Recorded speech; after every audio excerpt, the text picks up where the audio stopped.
Bienvenidos a Sector del Terror. Antes de comenzar, me gustaría saber desde dónde y a qué hora me escuchan. No olvides suscribirte si no lo estás. El viento silba entre los árboles retorcidos del cerro, arrastrando consigo el olor a tierra mojada y algo más, algo rancio que se pega al paladar como el sabor del miedo. Desde el pueblo, la capilla apenas se distingue entre la neblina, una silueta pálida que se aferra a la ladera como un hueso viejo clavado en la carne de la montaña. Los ancianos de San Miguel Tepozatlán bajan la voz cuando hablan de ella. No subas después del ocaso, murmuran, haciendo la señal de la cruz con dedos temblorosos. Ahí las oraciones se quedan atrapadas entre las paredes. Pero es el silencio sobre el padre Esteban lo que más pesa. Desapareció una noche de 1968, dicen, después de encerrarse en la capilla para un acto de contrición. Solo dejó atrás sus zapatos, perfectamente alineados frente al altar, como si se los hubiera quitado para arrodillarse y nunca volver a levantarse. La Virgen sigue en su nicho, cubierta por un manto de polvo tan espeso que parece formar parte de la piedra. Sus ojos de vidrio miran hacia la puerta, hacia el camino que lleva al pueblo. Pero hay algo en su sonrisa, en la manera en que las sombras se acumulan en los pliegues de su tallado, que hace pensar que no está esperando a los fieles. Está esperando a que alguien más vuelva a subir. Alguien como yo. La lluvia azotaba como látigos contra los vidrios de mi ventana cuando escuché los primeros gritos ahogados. 4 siluetas encapuchadas se movían entre los relámpagos, sus risas cortando la noche como cuchillos mal afilados. Los reconocí al instante. Rodrigo, Carla, Diego y Mariana, los eternos buscadores de emociones del pueblo. Les vi trepar el cerro con linternas que bailaban en la oscuridad, borrachos de valentía barata. Yo debería haberles gritado que volvieran. Debería haber recordado las historias sobre los sollozos que a veces bajan del cerro cuando la luna está llena. Pero no lo hice. Horas más tarde, sus risas se habían convertido en silencio. Fue Carla quien rompió el mutismo con un grito que heló mi sangre incluso desde lejos. Bajaron corriendo, empapados y pálidos, arrastrando entre ellos a Rodrigo, que gemía como un niño enfermo. Estaba llorando, repetía Mariana entre dientes, sus dedos marcados en el brazo de Diego como si temiera desaparecer si lo soltaba. Dios mío, estaba llorando. Supe entonces lo que habían visto. No necesité que me mostraran el video tembloroso donde la linterna iluminaba por un segundo el rostro de la Virgen, esas 2 gruesas lágrimas negras resbalando por sus mejillas de madera. No necesité que me contaran cómo el aire se había espesado de repente, cargado con el olor a cirios apagados y carne podrida. Porque cuando pasaron frente a mi casa, Rodrigo se detuvo. Sus ojos, vidriosos y dilatados, se clavaron en los míos a través de la ventana. Y en ese instante juré ver reflejada en sus pupilas una figura alta y oscura parada justo detrás de él, con una mano huesuda posada en su hombro. Una figura que no estaba allí cuando giré a mirar. Las noches de Rodrigo ya no le pertenecen. Desde aquella visita a la capilla, el sueño llega como un ladrón, arrastrándose por su ventana entre las sombras de las 3 de la mañana. Siempre es el mismo ritual. Primero el frío, un helor que se filtra bajo las cobijas y le congela los huesos. Luego el peso, como si alguien se hubiera sentado a los pies de su cama, hundiendo el colchón con un suspiro de madera cansada. Y finalmente, ella, la Virgen, aparece de pie junto a su cama, pero no es la misma figura polvorienta del altar. Su rostro está ennegrecido, como si la madera se hubiera chamuscado desde dentro. Los ojos de vidrio brillan con una luz propia, siguiendo cada movimiento de sus pupilas, mientras él yace paralizado. Lo peor es el canto, una melodía que reconocería en cualquier confesionario, pero torcida, invertida, como si alguien hubiera desenredado las palabras de un rosario y las hubiera vuelto a tejer al revés. Los labios de la Virgen no se mueven, pero la voz llena la habitación, saliendo de las paredes, del techo, de sus propios pulmones. Ella ya eligió. Rodrigo despierta siempre con ese susurro ardiendo en su cráneo, como si alguien le hubiera grabado las palabras directamente en la materia gris. Las sábanas están empapadas, pero no de sudor. Un líquido espeso y aceitoso le cubre el pecho, oliendo a cera derretida y tierra de tumba. Esta mañana encontró la primera mancha negra en su almohada. No es sangre, es el mismo rastro oscuro que bajaba por las mejillas de la Virgen. Y sabe, con la certeza con que se conoce el propio nombre, que cuando las lágrimas lleguen a su boca, será demasiado tarde para rezos. El cuaderno olía a tiempo y humedad. Lo encontramos escondido entre los escombros del confesionario, donde las ratas habían mordisqueado las esquinas de las páginas, como si el mismo infierno hubiera intentado borrar aquellas palabras.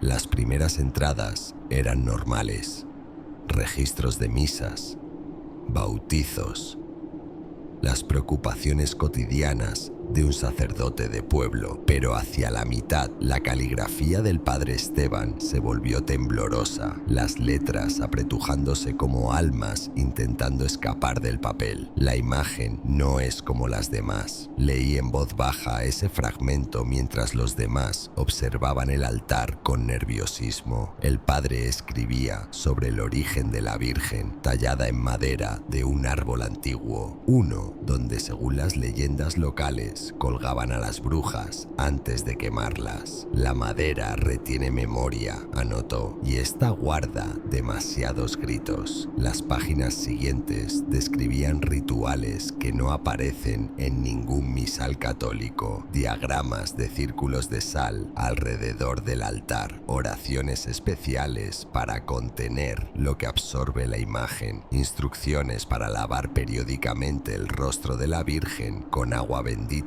mezclada con cenizas de olivo. No es una Virgen de consuelo, decía una anotación particularmente desgastada, sino de juicio. Absorbe los pecados como un paño absorbe la sangre, pero cuando el pecado es demasiado negro, lo devuelve transformado. Carla dejó escapar un sollozo al leer la última entrada, fechada el mismo día de la desaparición del sacerdote. Hoy soñé que ella caminaba. He escondido mis zapatos bajo el altar. Quizás si no puede calzarlos, no podrá venir por mí. Miré instintivamente hacia el nicho. La Virgen seguía en su lugar, pero ahora notaba algo que antes había pasado por alto. Sus pies, apenas visibles bajo el manto, no descansaban sobre la base. Flotaban a 1 centímetro del pedestal, como si en cualquier momento pudiera dar un paso adelante. Las páginas finales del cuaderno contenían una verdad que nos quemó los ojos al leerla. El padre Esteban había descubierto demasiado tarde el origen real de la imagen. No era solo que hubiera sido tallada en madera de un árbol de ejecuciones, era que la tallaron con el mismo hacha que usaron para cortar las extremidades de las condenadas.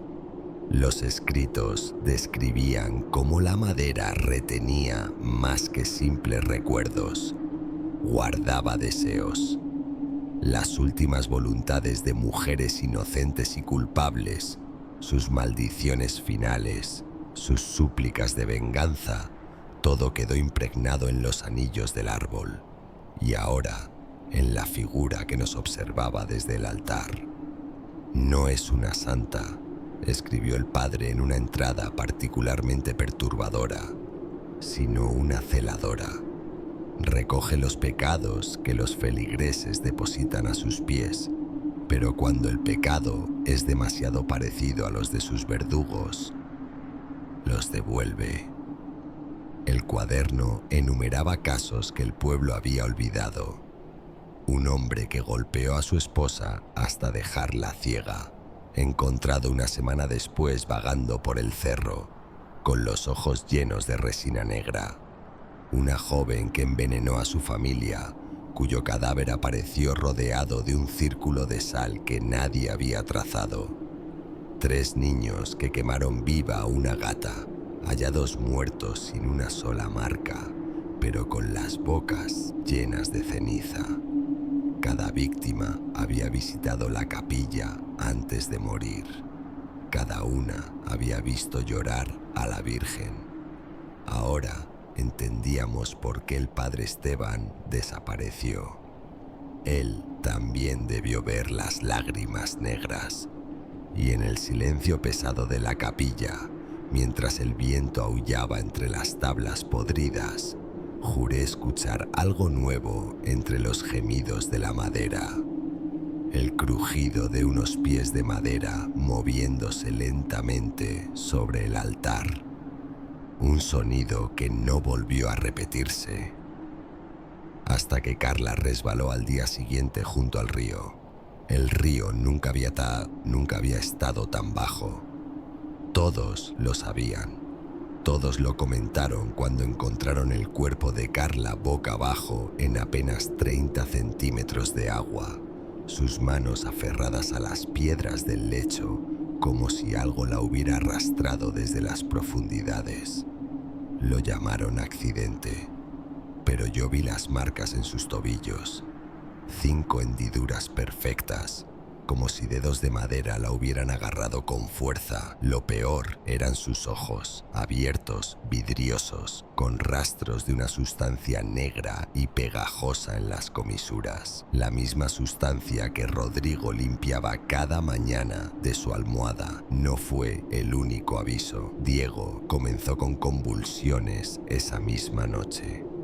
Su cuerpo se arqueaba en la cama mientras escupía palabras en latín que nunca había aprendido. Los médicos del pueblo no encontraron explicación, pero yo sí.